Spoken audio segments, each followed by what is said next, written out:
Promosi Pertanian Rumah Hijau dan rakyat diminta bersama-sama menjayakan program imunisasi kebangsaan. Itu antara tumpuan dari Bumi Kenyalang. Laporan penuh kita terus saja bersama Bu Mawin. Baik Syahida, terima kasih. Salam sejahtera dan salam hormat. Sarawak merancang untuk mempromosi pertanian rumah hijau di seluruh negeri di bawah rancangan Malaysia ke-12. Timbalan Ketua Menteri Dato' Amar Douglas Sugambas berkata setakat ini sebanyak 12 lokasi telah dikenal pasti untuk konsep pertanian persis itu. Jelasnya, contoh sedia ada terletak di stesen pertanian bersepadu Rampangi di Kuching yang merupakan model sangat berjaya. Dato' Amar Douglas Ugah yang juga Menteri Permodenan Pertanian Tanah Asli dan Pembangunan Wilayah berkata rancangan pertanian rumah hijau itu akan menggabungkan teknologi terkini seperti Internet of Things dan lain-lain dijangka menelan belanja RM280 juta. Usaha itu selari dengan visi Ketua Menteri Datuk Patinggi Abang Johari Tun Openg yang mahu mengubah pertanian negeri menjadi sektor komersial yang moden dan produktif melalui konsep pertanian jitu. Beliau ditemui media selepas melawat stesen pertanian Tarat di Semarahan. Projek pertanian di Tarat ini dibangunkan di kawasan seluas 15 hektar, dijangka menelan belanja kira-kira RM25 juta untuk dilaksanakan. Ia merupakan sebahagian daripada usaha kerajaan untuk menyediakan Sarawak menjadi pengeluar dan pengeksport makanan dan produk makanan menjelang tahun 2030. Rakyat diminta untuk bersama-sama kerajaan menjayakan program imunisasi kebangsaan dengan mendaftar secara sukarela sebagai penerima vaksin COVID-19.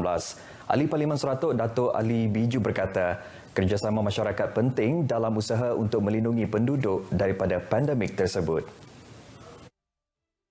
Dato' Ali Biju yang juga Timbalan Menteri Tenaga dan Sumber Asli menjelaskan sejak penularan wabak itu awal tahun lepas, kerajaan terpaksa berbelanja besar bukan sahaja untuk membantu sektor kesihatan, malah turut memulih ekonomi negara selain membantu rakyat yang terkesan. Bagi daerah Saratok, Dato' Ali secara peribadi belum berpuas hati dengan maklum balas masyarakat di daerah itu terhadap program imunisasi COVID-19 kerana masih ramai yang ragu untuk mendaftar sebagai penerima vaksin.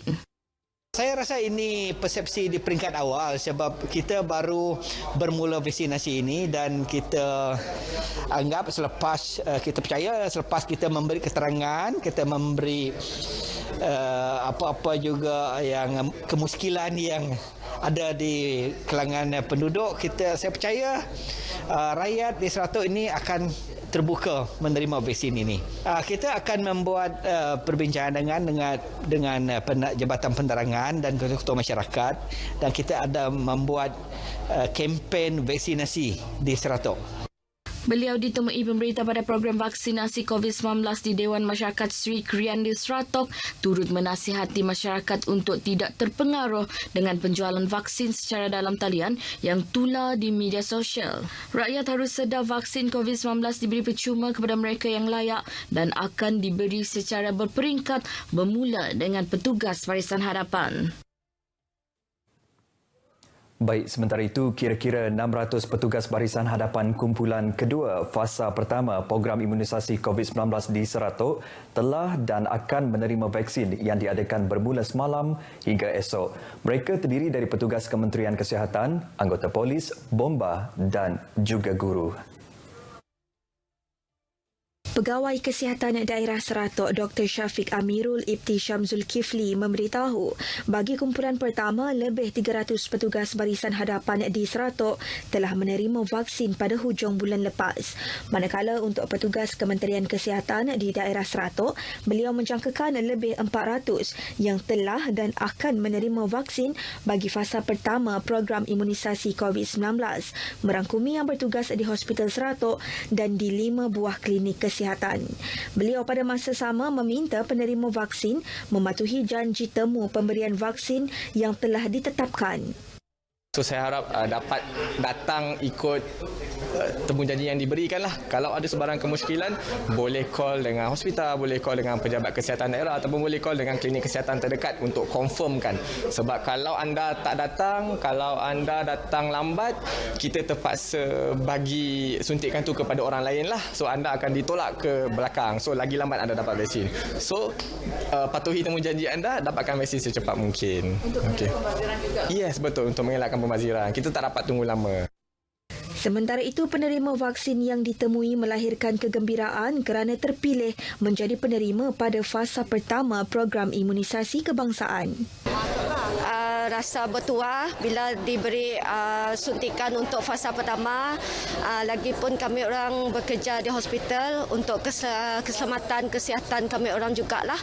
Mula-mula saya memang tidak mahu divaksin. Lepas tu saya sebagai frontliner tak boleh tak maulah. Program imunisasi COVID-19 di Seratok melibatkan petugas barisan hadapan dari kumpulan kedua fasa pertama diadakan sehingga esok. Pihak berkuasa tempatan PBT di Sarawak bersedia pada bila-bila masa untuk melakukan pengawasan serta pengawalan termasuk mengeluarkan kompaun bagi membendung penularan COVID-19 dalam tempoh proklamasi darurat. Pengerusi Majlis Perbandaran Padawan, Loh Kee Chiam bagaimanapun berkata, setakat ini PBT di Sarawak belum menerima apa-apa arahan yang membenarkan pihaknya mengeluarkan kompaun kepada individu yang melanggar prosedur operasi standard SOP.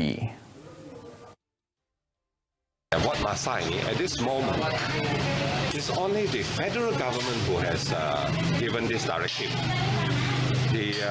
As far as the state government is concerned, as far as our PBT is concerned, our councils are concerned, we have not received any directives yet from our local government to enforce this 10,000 ringgit fine. You know, we have not received this yet. So we will be waiting for instructions. Loh berkata demikian ketika ditemui RTM di Kuching. Pada 3 Mac lepas, Kerajaan Persekutuan telah memberi kuasa kepada PBT dan badan-badan berkanun untuk mengeluarkan kompaun kepada sesiapa yang melanggar SOP di bawah Seksyen 25 Ordinan Darurat Pencegahan dan Pengawalan Penyakit Berjangkit Pindaan 2021. Kuasa tersebut berkuat kuasa pada 11 Mac lepas sebagai antarausaha bagi meningkatkan keberkesanan penguatkuasaan. Di bawah ordinan tersebut, kadar kompaun asal turut dipinda daripada tidak melebihi RM1,000 kepada tidak melebihi RM10,000 bagi individu. Sementara tidak melebihi RM50,000 dikenakan kepada pertubuhan perbadanan. Dalam pada itu, Loh yang juga ahli Dewan Undangan Negeri Batu Kitang turut menasihati orang ramai untuk sentiasa mematuhi SOP ketika berada di kawasan awam bagi mengelak dikenakan denda tersebut. Saudara, kebiasaannya lemang dibungkus dan dibakar di dalam buluh, namun lemang Betawi mempunyai keunikan dan keistimewaan tersendiri kerana ia dibungkus menggunakan daun pisang. Bukan sahaja mudah dihidangkan dan tahan lama, malah ia juga dilihat berupaya menjadi produk makanan tarikan pelancong. Menurut penjual lemang Betawi, Muhammad Saiful Bahari Rosli yang berusia 44 tahun, beliau mula bergiat menjual lemang Betawi ini selama 10 tahun. Pemodalkan RM50, Muhammad Saiful dan isteri mula menjual 20 batang, namun kini melonjak kepada 300 batang sehari, terutama pada hujung minggu. Lemang tu ada agak unik karenanya lemak tahan dan boleh kita bawa sini karenanya tahan kalau atas meja dia boleh tahan dalam lebih sekitar 2 hari ke 3 hari lemang tu. Lemang tu dia hanya memerlukan daun pisang.